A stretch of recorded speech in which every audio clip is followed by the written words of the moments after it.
Hi, how are you? Today we will discuss about the economic inequality.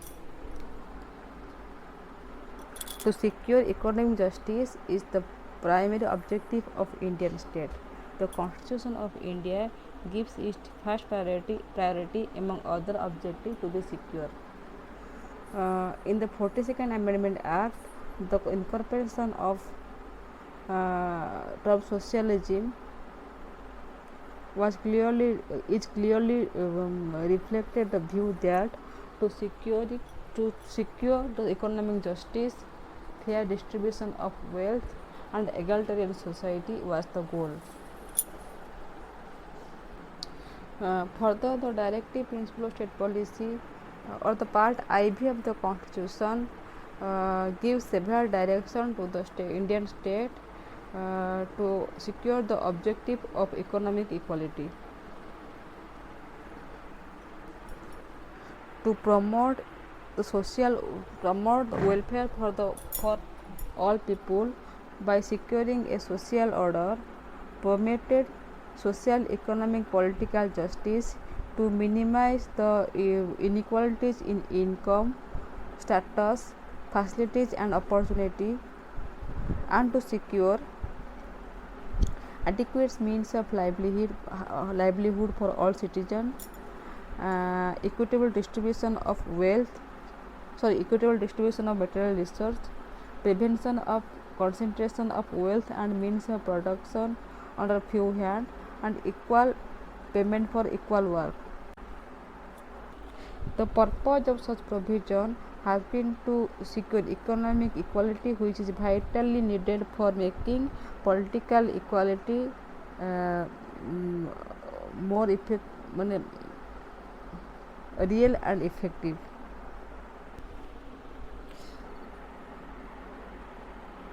तो economic justice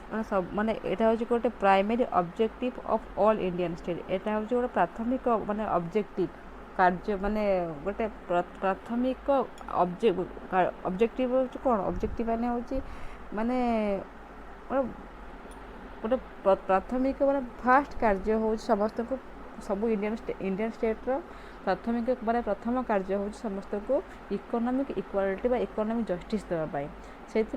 आम constitution preamble को first priority दे सबुठ importance देती एवं other objective which to be secure जो जो ऑब्जेक्टिव आम अच्छी सोशल इकोनॉमिक पॉलिटिकल से भर माने अधिक इम्पोर्टान्स देती क्या आम इकोनॉमिक जस्टिस को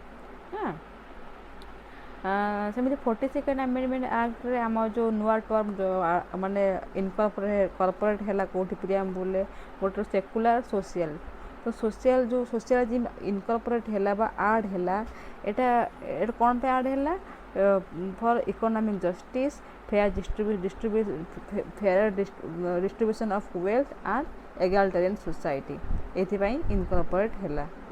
तापर आम directive principle state policy also Indian state को विभिन्न प्रकार डायरेक्टिव्स बा इंस्ट्रक्शन देते कौन पाई for securing economic equality objective of economic justice economic equality को सिक्योर करने हासिल करने विभिन्न प्रकार स्टेप नापी आमर डीपीएसपी इंडियन स्टेट मान को इंस्ट्रक्शन दौर तो ठीक से भाई आमर अंडर डीपीएसपी जाऊँगी आर्टिकल 39 कौन लिखाई to promote welfare for all समस्त को वेलफेयर स्टेट बा जनमंग राष्ट्र प्रदान कर securing such a social order social व्यवस्था केमी वेलफेयर दिज्व मैंने एमती एक सोशल ऑर्डर बा सामाजिक व्यवस्था ग्रहण कर जो थे कि सोशल इकोनॉमिक पॉलिटिकल जस्टिस समस्त को मिलूब आउ कौन मिलूब to minimise the inequalities in income status facilities and opportunities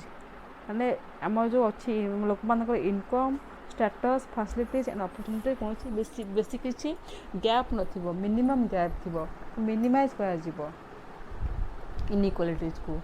आउ कौन कौन दिया जीवो educate means of livelihood for all समस्त को बंचार सर्वनिम्न मान सुविधा बा बंचापी जहाँ जहाँ दरकार ताको मिलवा दरकार आउ कौन मिल equitable distribution of material resource आम जहाँ रिसर्च अच्छी जहाँ मेटेरियल रिसर्च इक्वल डिस्ट्रीब्यूशन हम समस्त भितर prevention of concentration of wealth and means of production under few hand माने आम जो कौन कहती वेल्थ देश धन संपत्ति आ मीन्स ऑफ प्रोडक्शन जहाँ प्रोडक्ट होची अल्प लोक हाथ न रही समस्त पाखक जमी डिस्ट्रीब्यूशन हो पार सेमती equal work for equal payment both for main and women झील पुओ जो समस्त सामान काम कर समस्त सामान प्राप्य मिल नुहे जे माने payment should not be made according to the gender it should be paid according to the work है। After the inauguration of Indian Constitution, a priority has been given for objective of securing economic equality and justice. For this purpose, a mixed economic model, that is public sector and private sector economic model, has been in operation. Unorganized planning, that is development through well directed and organized planning, and 5-year plan was at work. The core sector of economy has been initially reserved for the public sector, and the private sector has been assigned only the secondary and helping role. Nationalization of bank, insurance, abolition of privy purses of the Rajas and Maharajas has adopted like this. Garib Hota has the goal, and 20 point has the and 20-point program has put into operation. तो after the inauguration of constitution inauguration है तब कौन है ना priority दिगला for securing the economic माने equality and justice economic equality justice priority दिगला माने प्राथमिक इम्पोर्टेंस दिगला से आम गोटे मिक्स इकोनॉमिक मॉडल जोटा कि public sector and private sector economic model adopt करागला। तो ये कौन है आउ कौन है गोटे well organise planning, that is कौन development through well directed and organise planning 5-year planning माने प्लान माने गोटे जिनिस डेवलपमेंट क्या द्वारा हम by well directed and organise planning द्वारा ये जो व्यवस्था अडॉप्ट करागला। तो public sector private sector economy कौन public sector private sector economic रे आमर कोर ऑफ इकोनॉमिक डेवलपमेंट मैंने इकोनॉमिक डेवलपमेंट क्या पाखे रहा आम कोर ऑफ इकोनॉमी क्या पाखे रहा पब्लिक सेक्टर बा गवर्नमेंट पाखे रहा आ प्राइवेट सेक्टर केवल गोटे सेकेंडरी आ हेल्पिंग रोल दिगला। गवर्नमेंट सब डेवलपमेंट सब व्यवस्था कला आउ प्राइवेट सेक्टर कहगला केवल हेल्प करने। तो यही समय आमर केते गुड़ाक जमी nationalisation of bank and insurance सब नेशनलाइज है। Abolition of privy process of rajas and maharajas कौन ना आम जो इंडिपेंडेंट बेलू जो आम थिला 565 जो थिला प्रिंसली स्टेट से माने इंडियन यूनियन मिसिले। तो से जो राजा महाराज से किसी पेंशन पाउले से जाए कौ जाए 1969 जाए से गोटे पेंशन पाउले से पेंशन आबोल्यूज करागला। तो प्रिंसली स्टेट रूलर मैंने कौन पेंशन पाइबे आबोल्यूज करागला। यह सब व्यवस्था केवल इकोनॉमिक स्ट्रंग करने यह सब व्यवस्था करागला। ठीक से भाई आम गरीब हटा गोटे गोल है। इंदिरा गांधी को समय ये गोटे माने गोल था गरीब हटाओ 1969 बेलू ठीक 20 प्लान को भी कार्यकारी करागला। Then adoption of new model for securing economic development 1991. However, by it became the evidence that all the measures, economic policy, 5-year plans and project was failed to produce the good result. Mass poverty, unemployment, underdevelopment, socio-economic inequalities. In fact, the inadequate success in almost every sphere of life became a serious concern. The national economy was became weak. The foreign exchange reserves were grossly inadequate for meet the national need. The country was under the debt burden. There was balance of payment problem, and the objective of securing widespread economic, industrial, technological development was appeared to be a distant dream. As a result, the country was bound to remodel her economy. Therefore, in 1991, a new economic policy based on the principle of liberalization, privatization,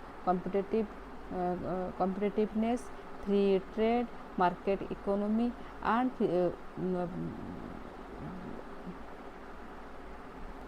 economic reform was adopted.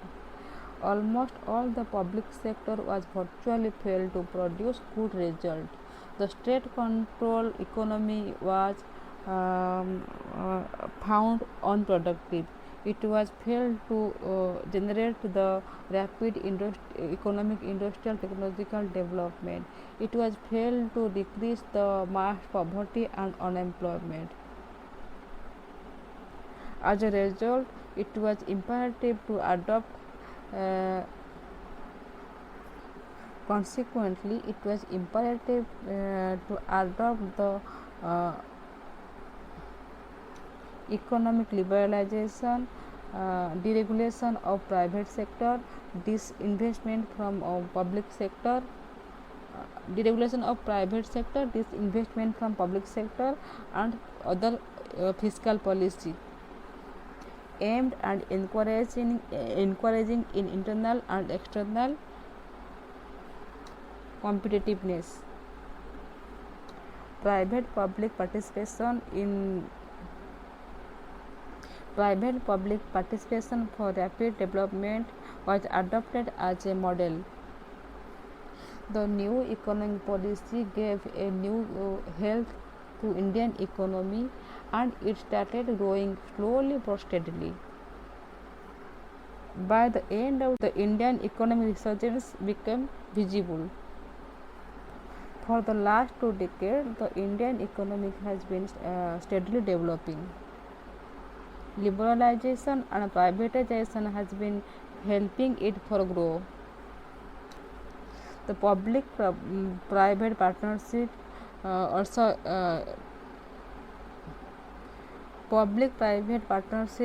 start to giving its good result.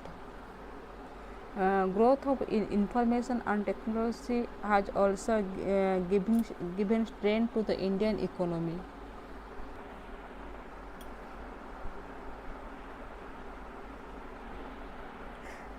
तो आमर constitution तैयार होला परे आमर माने fast priority दिया कौन पाई आमर इकोनॉमिक डेवलपमेंट पाई बा इकोनॉमिक जस्टिस आउ इक्वालिटी पाई इक्वालिटी जस्टिस पाई सेति पाई आम गोटे mix economic model public sector economic model private sector economic model adopt करा गला जो थरे कि माने कौन है गोटे रहा कौन जहाँद्वारा कि जो थरे कि आमर गोटे डेवलपमेंट है थ्रू द ऑर्गेनाइज प्लानिंग तो public sector private sector economy कौन ए माने इकोनॉमिक माने कोर इकोनॉमिक बा इकोनॉमिकटा रहिला इकोनॉमिक डेवलपमेंट रहिला पब्लिक सेक्टर बा गवर्नमेंट हाथ में आ प्राइवेट सेक्टर को केवल गोटे हेल्पिंग बा गोटे सेकेंडरी रोल दिया गला जो थे कि आमर विभिन्न प्रकार नेशनलाइजेशन ऑफ बैंक आउ इंश्योरेंस है abolition of privy force of rajas and maharajas एटा भी अडॉप्ट करा गला ठीक से बोली आमर गरीब हटाओ स्लोगान दिया गला आमर 20 पॉइंट प्रोग्राम भी अडॉप्ट करा गला किंतु 1990 बेलू देखा गला ये जो पब्लिक सेक्टर प्राइवेट सेक्टर इकोनॉमिकटा सेतिकी एडिक्वेट रिजल्ट दे पारुनी सेतिकी भल रिजल्ट दे पारुनी कहीं ना आमर जो एडिक्वेट रिजल्ट दे पारुनी जमती कि पॉवर्टी मास पॉवर्टी गरीब संख्या बढ़ीगला आमर अनएम्प्लॉयमेंट बहुत बेकारी सृष्टि हो गले अंडर डेवलपमेंट रूरल एरिया से डेवलपमेंट हो पारानी social economic inequality बढ़ीगला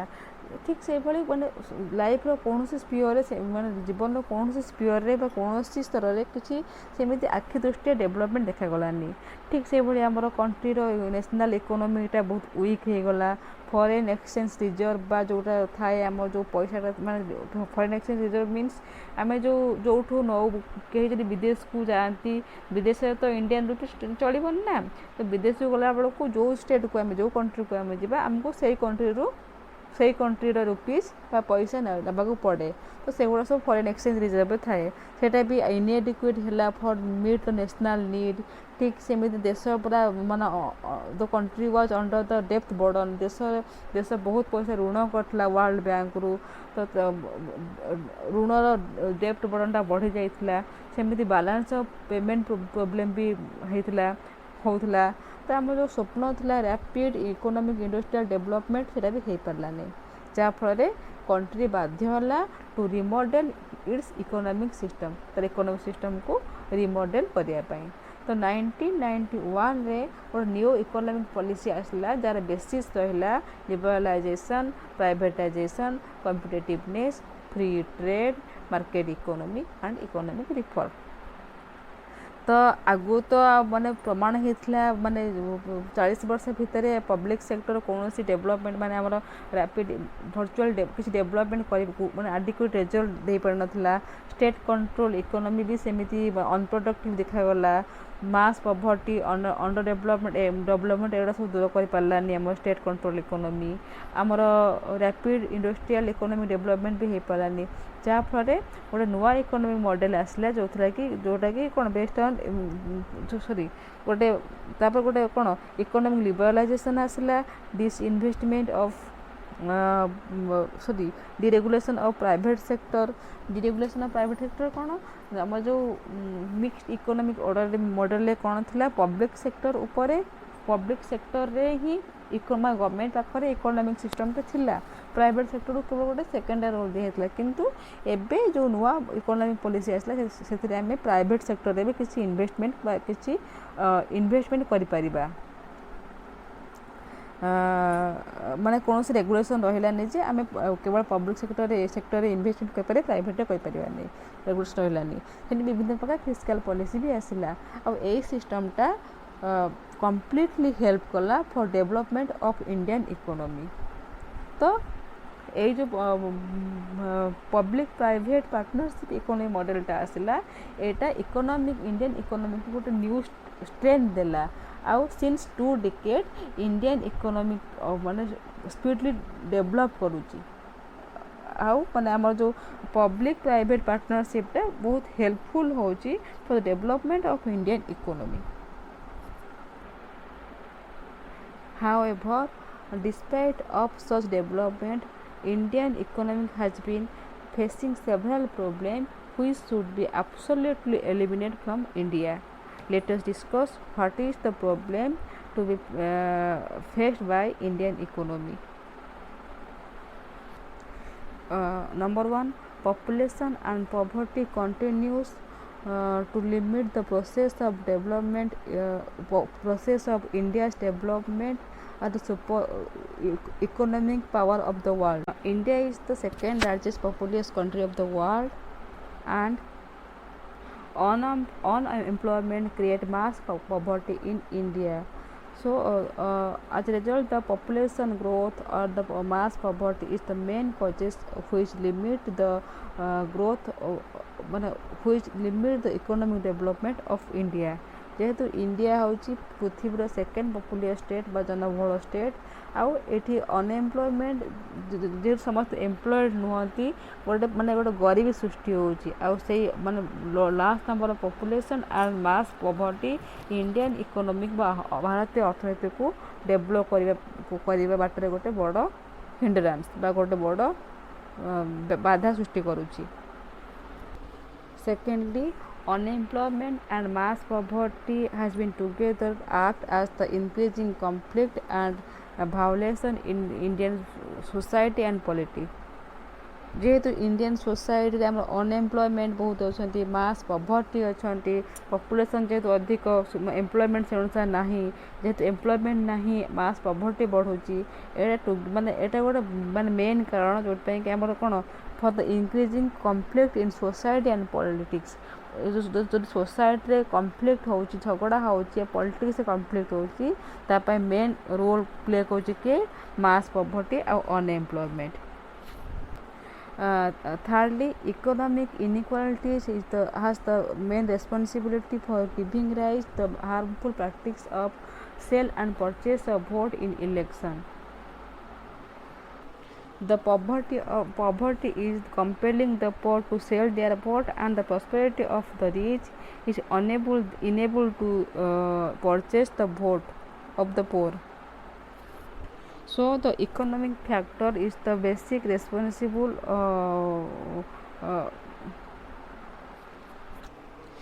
so the economic factor is the basic reason behind the political corruption.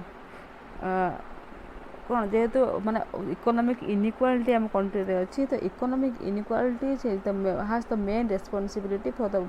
Cell and purchase of vote जो इलेक्शन में वोट किना बका बिका होची लोक पैसा दे कि वोट किन मूल कारण होची इकोनॉमिक इनइक्वालिटीज जेहेतु लोक माने गरीब अच्छा दिन को माने खाइबा बना से माने बाध्य होचन वोट जे पैसा दउची बिकी देवाई वोट देवाई तो इकोनॉमिक फैक्टर हूँ सबुठ बड़ कारण पॉलिटिकल करप्शन जदि कहीं भी दायी से होती इकोनॉमिक इनइक्वालिटी इकोनॉमिकल समस्त इक्वाल था ताहले जो कौन sale and purchase of vote होता नहीं. Fourthly, the role of money power in politics has increased. The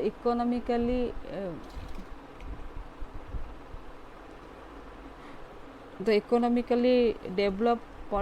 person is eligible to contest in election. Economic inequalities it led the political inequalities and exploitation. तो आमर election जो होचे आमे पढ़ुचे कौन इन India माने in democratic country election should be free fair and regular किंतु actually India रे कौन होची माने इलेक्शन रे मनी पावर पैसा यूज बहुत होची केवल गरीब लोक धनी लोक माने ही इलेक्शन में स्टैंड करिया पई करि पारुछंती ड्यू टू देयर इकोनॉमिकल माने वेल इकोनॉमिक कंडीशन. तो जहाँफल economic inequalities always led the political inequalities and exploitation. जेहेतु इकोनॉमिकल लोक माने रिच लोक माने इलेक्शन स्टैंड करछंती से माने गोटे माने पॉलिटिक्स से भी इनइक्वालिटी क्रिएट होउची. जो पॉलिटिक्स जो डिफेक्ट रोची जमी जड़े माने जदि गोटे पार्टी हारीगला सपोज कांग्रेस हारीगला कांग्रेस मेंबर माने बीजेपी बीजेडी मिसी जाउछंती ये जो पॉलिटिकल डिफेक्शन रोची पैसा पाई जो लोक माने जो मंत्री माने कौन करछंती माने अयोग्य लोक को किछि टेंडर दउछन ए सब या भी इकोनॉमिक फैक्टर ही रेस्पॉन्सिबल.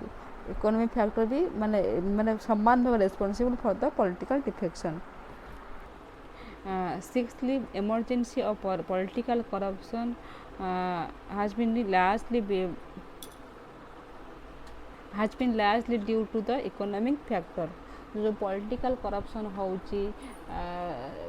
माने कौन मंत्री नेता माने पैसा खाऊचंती केवल इकोनॉमिक फैक्टर पाई जब इकोनॉमिक फैक्टर माने इनइक्वालिटी न थांता ताले पॉलिटिकल करप्शन भी हो था.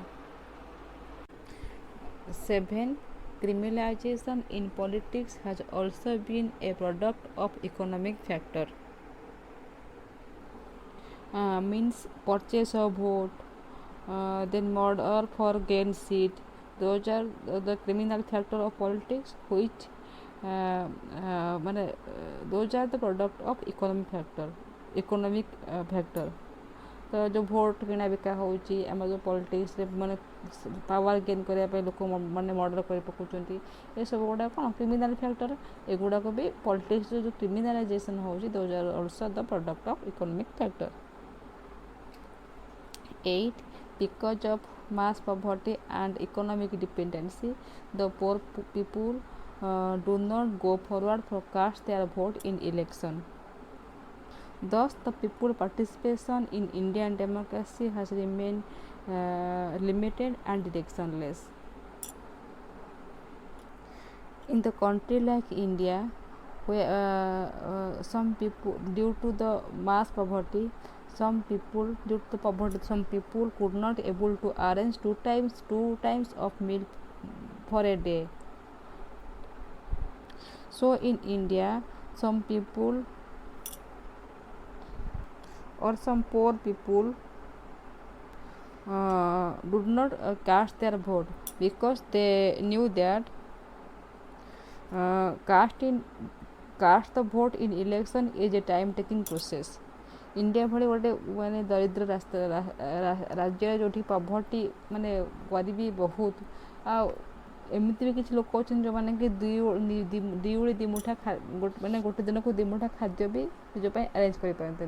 तो से किसी लोक अच्छा जो मैंने कि इलेक्शन प्रोसेस रे भाग नियंती नहीं बा भोट दियंती कारण से जानते भोट इलेक्शनटा हो टाइम माने भोट देवा गोटे टाइम टेकिंग प्रोसेस जीव से छिड़ा हम तार बहुत प्रोसीजर अच्छी भितर गले भी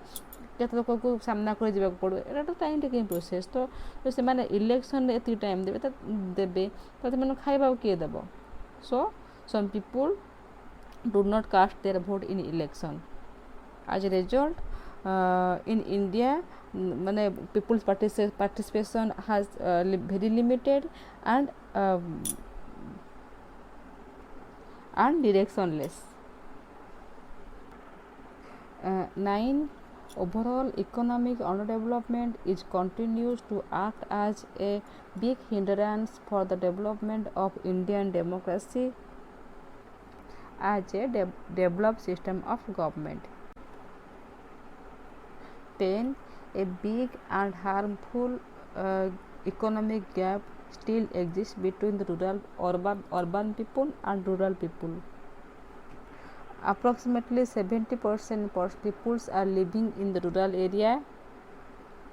and it is still to get the benefit of economic development. Then some essential steps for removing the economic inequality.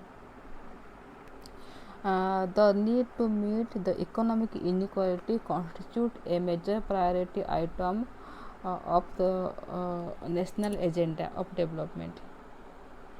The following steps can help us to meet these challenges. Number 1, control of population by self-conscious efforts of people and aided by the voluntary organization and social movement aimed at people fully aware of making the benefit of family welfare program. तो first step हूँ आम कौन करवा आमर माने लोक मैंने निजे कनसीयस हवा आउ माने किंबा आम जो अच्छी आमर ये मास कौन कहती सब आम भलेंटियर ऑर्गेनाइजेशन लोक मैंने निजे कनसीयस हवा दरकार कि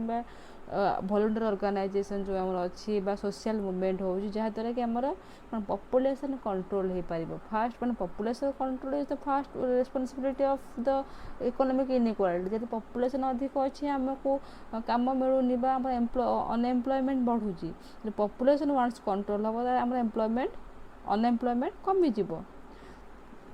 तो फास्ट हूँ आमर पॉपुलेशन कंट्रोल करने दरकार निजे सचेतन होकि अन्य माने आम जो अच्छा सब ऑर्गेनाइजेशन बा मूवमेंट सब मास मूवमेंट हो सोशल मूवमेंट होता द्वारा लोक मान सचेतन करा पड़ो regarding the family welfare programme. Number 2, making Indian education system a value-based system of learning and undertaking the exercise of vocationalization of education. आम जो एजुकेशन सिस्टमटा अच्छी भैल्यू बेस हवा दरकार केवल थिओरी पढ़ी जन थिओरी घोषी पकईला परीक्षार एग्जाम लिखिदेला मार्क्स पाइला से किसी लाभ ना कहीं जो थिओरी गुड़ाक जो थिओरी आम पढ़ुचे सपोज ये आमर डेमोक्रेसी चैलेंजेस ऑफ डेमोक्रेसी एगुड़ा तुम भी पढ़ुच आमे भी पढ़ुलु आम टीचर मैंने भी ये पाठटा पढ़ुते हाँ कि नुआ आड होती एगुड़ा जो पर्टिकुलर थिओरी गुड़ा समस्ते पढ़ुले या लाभ कौन तुम्हें मैंने आम टीचर मैंने जेहेतु माने आमे पढ़ीलु आउ तुम्हें भी पढ़ुच कौन लाभ किसी ना हाँ जी ये प्रोफेशन को आसूस टीचर लेक्चर होता लाभ अच्छी किंतु मैक्सिमम पिला तो टीचर लेक्चर होना समस्त होना समस्त पढ़े भूली जाए से educational system should be value based जो किसी लाभ अच्छे प्रैक्टिकल हवा दरकार एजुकेशन शुड बी प्रैक्टिकल जोटा कि आम आम लाइफ रे इम्प्लीमेंट कर थिओरी आम लाइफ रे कौन इम्प्लीमेंट कर किसी ना तो से education system should be value based and undertaking the exercise of the vocationalisation of education खाली तो खाता माने थिओरी पढ़ीदे कि ना भोकेशनलाइज माने अनएम्प्लॉयमेंट कहीं बढ़ुची कहीं आम एजुकेशन भोकेशन कौन ये ना इम्पोर्टान्स ना से vocational education is very necessary for development economic development कारण समस्त का तो पाठ हुए किंतु जार पाठ हम से पाठ पढ़ो जरा भोकेशन आउ को लाइन जार अधिक स्किल अच्छे से लाइन जीव से माने भोकेशनल को अधिक इम्पोर्टेंस देवा दरकार एजुकेशन सिस्टम रे। Number 3 special step for promoting the interest of peasant worker women and other section of and other weaker section of the society तो आम जो पछुआ वर्ग लोक अच्छा पेजेंट माने कृषक हूँ कि आम डेली वर्कर हूँ आमर वुमेन मैंने तो एम इंटरेस्ट को प्रमोट करा दरकार एमाने केमि सेल्फ एम्प्लॉयड हो पारे एमाने केमि एम्पावर हो पारे से विषय माने इंटरेस्ट को फुलफिल करने स्पेशल स्टेप दरकार नवा दरकार। Number 4 special campaign in the direction of securing land reform, development of agriculture, irrigation and rural infrastructure ये सब ऊपर ध्यान देवा दरकार। लैंड रिफॉर्म केमी माने लैंड रिफॉर्म कले कौन हम जमी लैंडटा इक्वाली स्प्रेड हो बिटवीन ऑल पीपुल क्या पाखे बेसी क्या पाखे कम रहीबाटा माने इक्वाल माने स्प्रेड होबाटा भल डेवलपमेंट ऑफ इरिगेशन आमर जो प्रिमिटिव मेथड अच्छी हल बलद ताको छाड़ी केमी ट्रैक्टर पावर टिलर ये केमी हल माने हल हो पार केमी माने उन्नत धरण बंजी सब जो सेगुड़ा सब यूज कर चाष अधिक हम तापाई डेवलपमेंट कर एग्रीकल्चर डेवलपमेंट करा दरकार इरिगेशन डेवलपमेंट हवा दरकार और रूरल इंफ्रास्ट्रक्चर रूरल एरिया केमी माने कौन वेल ऑर्गेनाइज हो पार जे टाउन भाया से ये सब ऊपर ध्यान देवा दरकार। Number 5 to meet the challenges of poverty and unemployment by increasing the employment opportunity and by encouraging the self-employment efforts, efficient implementation of poverty alleviation and generation program and scheme must be ensure। तो जो हम challenges अच्छी poverty unemployment challenge केमी माने face कर by increasing employment opportunity माने employment opportunity समस्त employment मिलिबो तापे अपॉर्चुनिटी देवा दरकार सेमिति हमर कोन एनकरेज करा दरकार सेल्फ एम्प्लॉयमेंट जदि कौन से एम्प्लॉयमेंट दि जाए पारबनी लोक भोकेशनल ट्रेनिंग दे कि घर काम कर पारिबो किए को माने कहार कोथि नॉलेज अच्छी कि कारपेट बुणी पारिबो ए सब जिनिस रे माने केमिति माने लोक माननकु केबे निजे सेल्फ एफिशिएंट एम्प्लॉयमेंट हो पारे ताको उत्साहित करा दरकार से कौन कौन दरकार आम पॉवर्टी एलिवेशन प्रोग्राम हवा दरकार माने एम्प्लॉयमेंट स्कीम जेनेरेट करा दरकार ये सब कले जाकि आम सोसाइटी अनएम्प्लॉयमेंट इकोनॉमिक इनइक्वालिटी दूर हो पारिबो। Number 6 a well planned policy towards the establishment of special economic zone for rapid industrial, technological and economic development। 7th the Panchayat must be further empowered and motivate for to become a major instrument for rapid rural development. 8. Special step for develop the infrastructure, road, means of transport, communication must be initiated on a priority basis. तो step नवा दरकार कौन आम infrastructure, road, transport ए सब development करने सब अधिक priority देवा दरकार. By following those steps we can eliminate the challenges of economic inequality from our society, which can help for the development of democracy, Indian democracy.